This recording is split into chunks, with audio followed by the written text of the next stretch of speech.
Si l'Iran n'accepte pas un accord nucléaire, je cite, « S'il ne conclut pas un accord, il y aura des bombardements.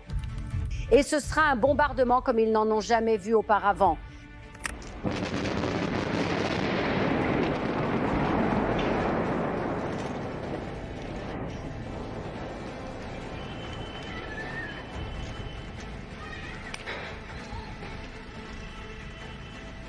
L'Iran n'est pas très content des bombardiers B-2 américains et des destructeurs de bunkers juste à sa porte.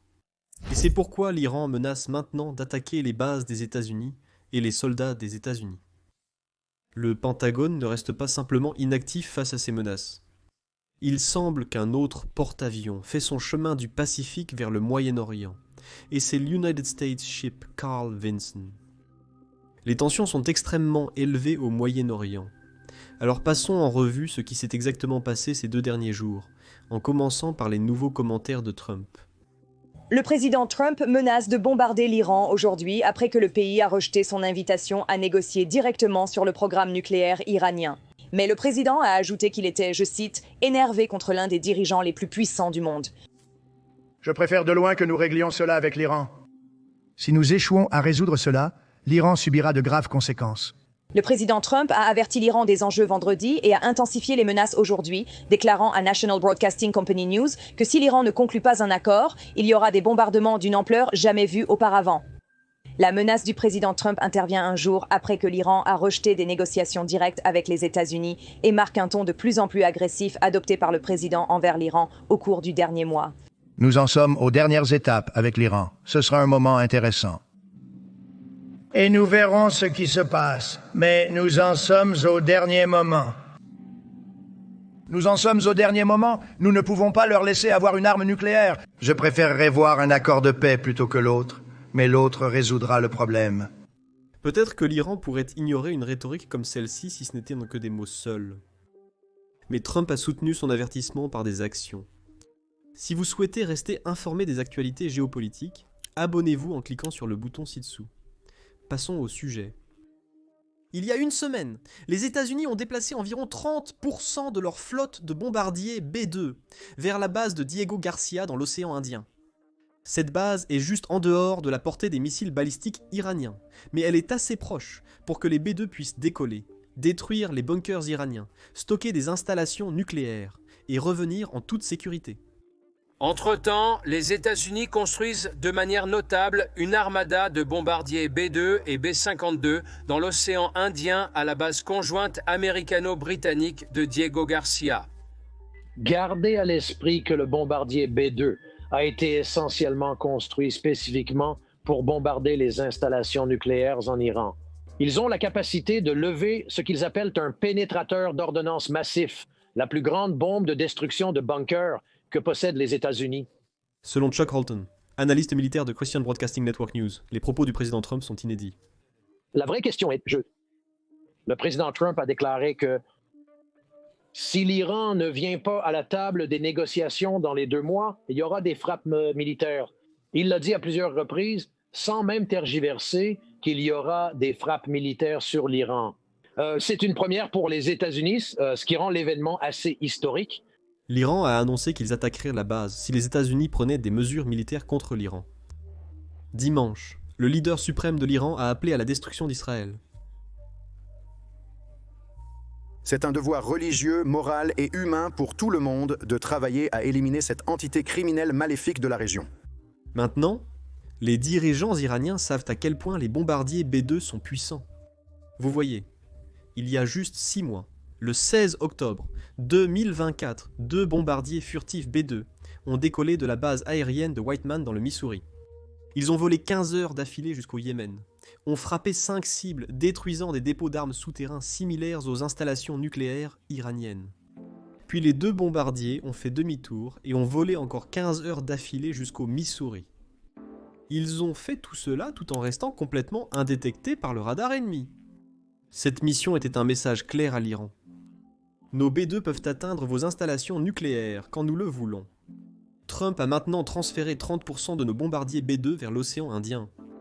Voici plus de détails sur ce rapport. C'est important parce que le B-2 est le seul avion capable de livrer le Massive Guided Bomb Unit 57 l'une des seules bombes capables de détruire l'installation nucléaire de l'Iran, à Natchanz et Fordov. La flotte de bombardiers est actuellement stationnée à la base aérienne de Diego Garcia, à environ 2000 miles de l'Iran. Cet emplacement est idéal, assez loin pour permettre à la marine américaine de défendre ses bombardiers stratégiques B-2 contre les missiles B-2 et les drones iraniens, mais assez proche pour que le B-2 puisse frapper des cibles en profondeur en Iran. Transportant 2 bombes, Guided Bomb Unit, 57 qui pèsent moins de plus de 13 tonnes chacune, le B-2 a une portée de plus de 45 000 miles. Les 9 avions citernes KC-135 stationnés à Diego Garcia permettent aux bombardiers furtifs d'effectuer des raids sur l'Iran depuis n'importe quelle direction. Plus de 100 chasseurs américains, F-35, F-15 et F-18 sont stationnés aux Émirats Arabes Unis, au Qatar, en Jordanie, en Arabie Saoudite et à bord de l'United States Ship Truman. Des frappes surprises pourraient rapidement dévaster les sites nucléaires et de missiles balistiques iraniens. Plusieurs pays en ont la capacité. L'Iran possède un vaste arsenal de missiles balistiques et de drones, mais ceux-ci sont limités en portée et doivent être programmés avec des coordonnées précises. Si les États-Unis protègent bien leurs actifs ou les déplacent fréquemment, l'Iran aurait du mal à frapper efficacement. Maintenant, cette dernière partie est la plus importante car beaucoup de gens prétendent que l'Iran n'est pas vraiment notre ennemi, et ce n'est tout simplement pas vrai. Soit ils sont mal informés, soit ils propagent de la désinformation, car l'Iran scande la mort à l'Amérique tous les jours dans leur parlement. Et ici, nous avons le leader suprême de l'Iran, l'Ayatollah Khamenei, qui a juré de détruire l'Amérique en clarifiant le slogan que l'Iran scande, « Mort à l'Amérique ». Il dit que ce n'est pas un slogan, c'est une politique. C'est aussi clair que possible. Regardez le clip vous-même. La situation entre l'Amérique et l'Iran est la suivante. Quand vous scandez « Mort à l'Amérique », ce n'est pas juste un slogan, c'est une politique. J'ai déjà énoncé les raisons précédemment. Pendant de nombreuses années, des années 40 aux années 70, soit 30 ans, les Américains ont fait tout ce qu'ils pouvaient contre la nation iranienne.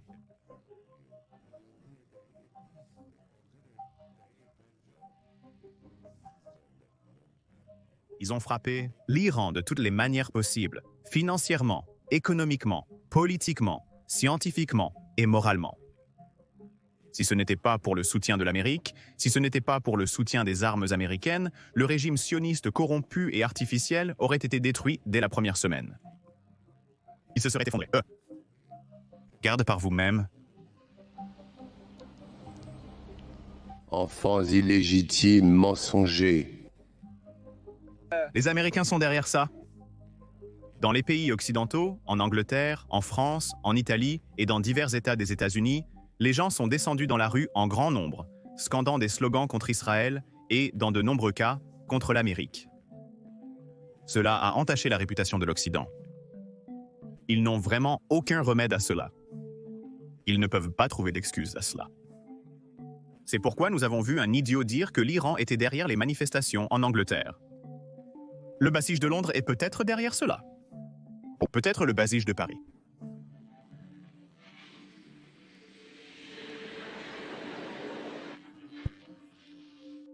L'Iran a aussi lancé un avertissement depuis que nous avons renforcé notre puissance de feu au Moyen-Orient et en Asie occidentale. Ici, nous avons une déclaration du Tehran Times, un média d'État si je ne me trompe pas. Mais voici ce qu'ils ont dit. Les missiles balistiques hypersoniques de l'Iran sont chargés sur des lanceurs dans des bases de missiles souterraines sécurisées et sont prêts à être lancés contre toutes les bases des États-Unis au Moyen-Orient, y compris Diego Garcia. C'est maintenant un parfait exemple qu'il est plus facile de faire des menaces, mais plus difficile de les exécuter, car en réalité, l'Iran n'a pas vraiment de missiles balistiques qui ont la portée pour atteindre Diego Garcia.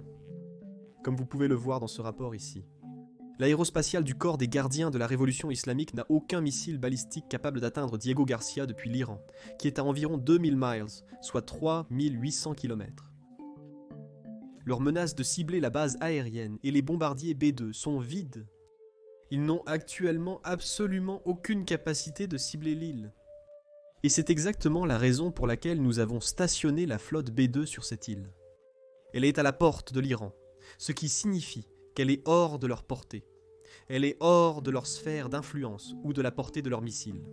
C'est exactement pourquoi l'Iran a également promis de cibler d'autres bases américaines que nous avons au Moyen-Orient. Voici une déclaration du leader suprême iranien, publiée quelques heures seulement avant le début de mon enregistrement. Une attaque venant de l'extérieur est peu probable, mais s'ils font une erreur, ils subiront certainement un coup dur. Cela fait probablement référence à la capacité iranienne d'attaquer une base des États-Unis. Ils ont fait cela en 2020, lorsque Trump a éliminé Hassan Soleimani, le général de division iranien. Et en retour, ou en vengeance, je suppose, en représailles, l'Iran a attaqué les bases des États-Unis au Moyen-Orient. L'Iran a tiré plus d'une douzaine de missiles balistiques sur 2 bases américaines en Irak, qui abritèrent des forces américaines, mais aucune victime ou mort n'a été signalée à cause de cette frappe. Ce n'était qu'une démonstration de représailles. Cela ne veut pas dire que l'Iran n'a pas les capacités pour porter un coup plus important aux bases des États-Unis au Moyen-Orient. Il y a quelques jours, l'Iran a publié une vidéo promotionnelle montrant une nouvelle ville de missiles qu'ils venaient de construire. Voici plus de détails à ce sujet.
Maintenant, cela peut certainement s'intensifier, et c'est pourquoi il y a d'autres options sur la table quand il s'agit de traiter avec l'Iran, et l'une d'elles consiste à imposer des tarifs sur les pays qui soutiennent l'économie iranienne et les installations nucléaires iraniennes, en gros. Donc, cela signifierait que si la Chine achète du pétrole à l'Iran, Trump imposerait un tarif de 25%, en plus de tous les tarifs que la Chine a déjà. La Chine aurait donc un autre tarif de 25%. Par conséquent, les exportations chinoises seront très coûteuses à introduire sur le marché américain. Voici Trump partageant plus de détails à ce sujet. Nous allons y arriver. Et au Moyen-Orient, beaucoup de choses se passent en ce qui concerne l'Iran. Et nous verrons si nous pouvons accomplir quelque chose. Et sinon, ce sera une très mauvaise situation, très... Mauvaise. Les sanctions pétrolières que vous avez mentionnées aujourd'hui, quand commenceront-elles? Donc, nous en avons quelques-uns. Nous avons les tarifs secondaires sur l'Iran et nous allons probablement lui donner quelques semaines. Et si nous ne voyons aucun progrès, nous allons les mettre en place. Nous ne les mettons pas en place maintenant, mais si vous vous souvenez, je l'ai fait il y a 6 ans et ça a très bien fonctionné, pour le dire doucement. Et si l'élection n'avait pas été truquée, vous auriez une situation où il n'y aurait aucun problème avec l'Iran aujourd'hui. Mais c'était le cas, Biden semblait perdu. Et nous avons une situation très difficile au Moyen-Orient à cause de cela. Vous avez fini avec le 7 octobre et vous n'auriez jamais eu le 7 octobre et vous n'auriez jamais eu la Russie qui entre en Ukraine de la même manière. Nous allons prendre une décision sur les tarifs secondaires sur l'Iran en fonction de s'ils vont conclure un accord ou non. S'ils vont conclure un accord, alors nous ne mettrons jamais... Secondaire. En fait, les États-Unis commencent déjà à mettre en œuvre cette stratégie. Les États-Unis ont sanctionné la première raffinerie de pétrole chinoise pour des transactions avec l'Iran. Cette raffinerie s'appelle Shandong Shouguang Luqing Petrochemical Company. Je l'ai sûrement mal prononcé, mais on l'affichera à l'écran. Ce n'est pas l'un des plus grands processeurs en Chine, mais c'est l'une des plus grandes entreprises qui traitent avec l'Iran. En fait, le département du Trésor américain affirme que cette entreprise a acheté des millions de barils de pétrole iranien d'une valeur approximative de 500 millions de dollars. Pour une économie comme celle de l'Iran, c'est beaucoup d'argent, et l'impact de ces sanctions sera certainement un grand coup pour l'entreprise chinoise et l'économie iranienne. Cela semble n'être qu'un avant-goût de ce qui pourrait arriver si l'Iran ne vient pas à la table des négociations, et c'est quelque chose avec lequel Poutine pourrait être contraint de composer. Car Trump a clairement indiqué que si Poutine ne vient pas à la table, il sera frappé des mêmes sanctions secondaires, où Trump ne ciblera pas la Russie ou l'économie russe elle-même, mais plutôt les alliés qui soutiennent les efforts de guerre russes. Trump imposera donc des tarifs sur des pays comme la Chine et l'Inde, qui achètent du pétrole russe, injectant de l'argent dans l'économie russe, permettant à Poutine de poursuivre cette guerre. Lorsque ces pays feront face aux risques terroristes, ils seront plus prudents, ou refuseront d'acheter du pétrole russe. Finalement, ils dépendent bien plus du marché américain que du pétrole russe. Voici les commentaires de Trump à ce sujet. Il y a seulement quelques heures, le président Trump m'a appelé pour me dire qu'il est, je cite, furieux contre le président russe Poutine et a menacé d'imposer des tarifs secondaires sur le pétrole russe. Citation. Et si la Russie et moi ne parvenons pas à conclure un accord pour arrêter le bain de sang en Ukraine, et si je pense que c'est la faute de la Russie, ce qui pourrait ne pas être le cas, mais si je pense que c'est la faute de la Russie, je vais imposer des tarifs secondaires sur tout le pétrole en provenance de Russie. Monsieur Trump a dit que des tarifs de 25% sur le pétrole russe pourraient se produire à tout moment et m'a dit qu'il prévoyait de parler avec le président Poutine cette semaine. Le président m'a dit, je cite, « J'étais très en colère, énervé quand Poutine a commencé à s'attaquer à la crédibilité de Zelensky et a commencé à parler de nouveau leadership en Ukraine. » Penses-tu que ton relation avec Vladimir Poutine est à son point le plus bas en ce moment? Non, je ne pense pas. Je ne pense pas qu'il va revenir sur sa parole. Selon toi, Poutine ne reviendra pas sur sa parole? Je le connais depuis longtemps. Nous sommes toujours, bien entendu, malgré la supercherie Russie. C'est une supercherie créée par Clinton et Schiff et tous ces fous. C'était vraiment un point dangereux. Ils ont fait quelque chose de très risqué pour le pays. Qui est une pure arnaque, supercherie, non diluée. Mais non, je pense qu'il ira bien.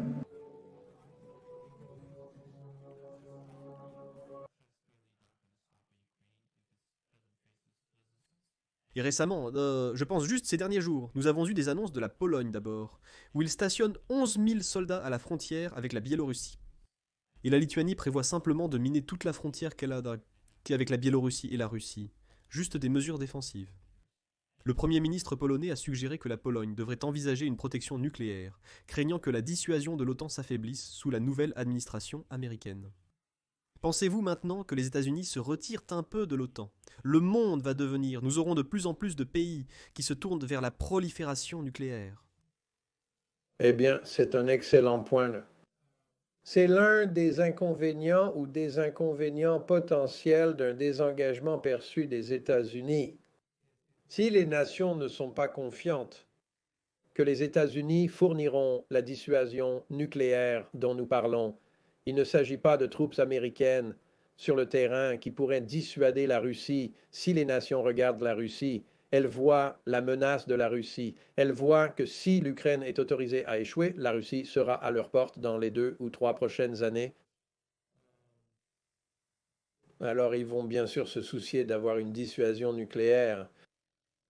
La France possède plusieurs centaines de têtes nucléaires, tout comme le Royaume-Uni. Les Français ont toujours maintenu une souveraineté sur leurs armes nucléaires, alors que le Royaume-Uni fait partie de l'OTAN et du nucléaire américain. Groupe de planification, donc, si les États-Unis devaient se détourner de cet engagement, et je ne pense pas que nous le ferons, mais s'ils le faisaient, si nous le faisions, alors vous n'auriez pas, il y aurait un énorme désavantage en termes de nombre, mais je ne pense pas que vous ayez à égaler la Russie nombre de têtes nucléaires pour avoir une dissuasion nucléaire. Les Russes doivent simplement croire que les Français et ou les Britanniques utiliseraient une arme nucléaire si nécessaire. Mais à cause de toute cette incertitude, vous pouvez imaginer pourquoi la Pologne et certains autres pays commencent à se poser la question: avons-nous besoin d'avoir la nôtre? Et ce serait dommage. Ce serait un échec diplomatique pour les États-Unis que des nations rompent le traité de non-prolifération nucléaire parce qu'elles estiment n'avoir pas d'autre choix. Oui. Et je sais que nous approchons de la fin. Alors je vais juste poser cette dernière question. Et cela concerne un peu le Moyen-Orient. Trump a commencé essentiellement à s'assurer que les Houthis du Yémen ne peuvent pas attaquer les navires commerciaux. Croyez-vous que le succès est possible sans déployer de soldats américains sur le terrain, vu l'évolution des combats au Moyen-Orient?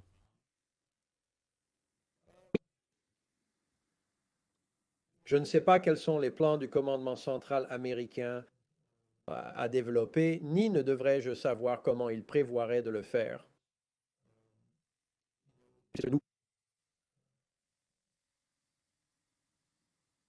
Je ne sais pas comment ils vont faire ça. Nous avons essayé l'approche des frappes de missiles contre des emplacements Houthis connus. Nous avons escorté, nous avons eu la Grande Marine américaine et la Marine royale et d'autres alliés là-bas dans le mer Rouge, essayant de protéger les expéditions, lançant des frappes contre les Houthis. Mais je pense que la seule façon d'éliminer vraiment les Houthis en tant que menace est que vous devez éliminer l'Iran afin que l'Iran ne puisse pas les soutenir. Et la façon de faire cela, bien sûr, est de vaincre la Russie, car l'Iran n'a pas de véritable ami autre que la Russie. Donc, si vous battez la Russie, l'Iran est beaucoup plus isolé et plus faible, et donc ils sont moins capables d'aider les Houthis.